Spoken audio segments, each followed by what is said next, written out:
गुर्गों की ऑनलाइन भर्ती इस बात का सबूत है कि गैंगस्टर भी अब हाईटेक हो गए हैं। पिछले 10 सालों में ऑनलाइन कामकाज में सैकड़ों गुना बढ़ोतरी हुई। Online interview, online meeting, online shopping, online payment, सब कुछ डिजिटल होता जा रहा है। पिछले एक दशक में पैसों के डिजिटल लेन देन में 10,000 गुना ज्यादा की वृद्धि दर्ज की गई। यही वजह है कि सरकार अब डिजिटल करेंसी को भी राष्ट्रीय स्तर पर विस्तार देने की तैयारी में है। इसके लिए नई शुरुआत सबसे निचले स्तर पर यानी पीडीएस से की गई है। गुजरात के गांधीनगर में केंद्रीय गृह मंत्री अमित शाह ने डिजिटल करेंसी का दूसरा पायलट प्रोजेक्ट शुरू कर दिया है।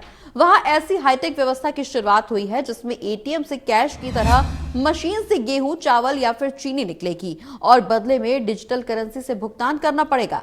सरकार का लक्ष्य हर स्तर पर समूचे देश में इसको बढ़ावा देना है। मतलब अगर आज आप डिजिटल करेंसी का प्रयोग नहीं कर रहे हैं तो आने वाले समय में आप भी इसका प्रयोग करें, ऐसी सरकार की कोशिश है। डिजिटल करेंसी, जिसे हिंदी में ई रुपया कहा जाता है, वो आपके नोटों और सिक्कों का डिजिटल अवतार है।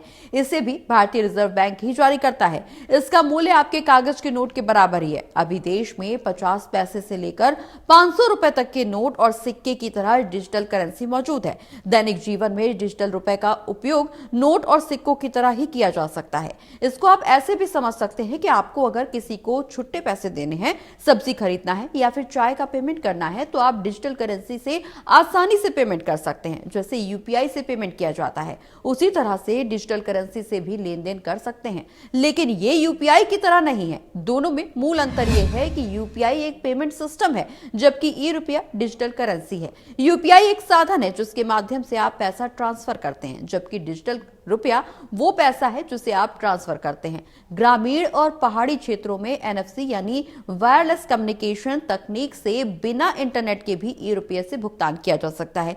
यूजर अपने फोन या फिर डिवाइस को रिसीवर के डिवाइस से टैप करके तुरंत पैसे ट्रांसफर कर सकते हैं। डिजिटल करेंसी बिटकॉइन जैसी क्रिप्टो करेंसी भी नहीं है।